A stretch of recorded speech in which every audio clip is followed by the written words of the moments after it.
Welcome to this video. I'm going to be showing you how to use YouTube Music offline. Okay, so for an example, if I open up YouTube Music, now you can't literally use the app offline because you need internet connection to search for songs. But what you can do on YouTube Music is download music that you want to listen to while you're offline.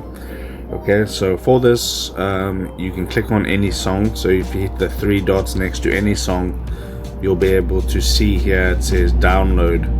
Now you do need YouTube Premium for this, but you can see you can get 1 month for $0. Okay, so you can try YouTube Premium and then you can download these songs by tapping download.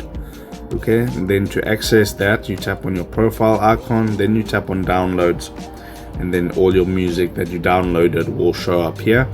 You can click on the settings for your downloads, and you can set download over Wi-Fi only, and you can select the video quality right there, and you can also clear the downloads. Okay, and that's basically how you can use the music offline and listen to music offline.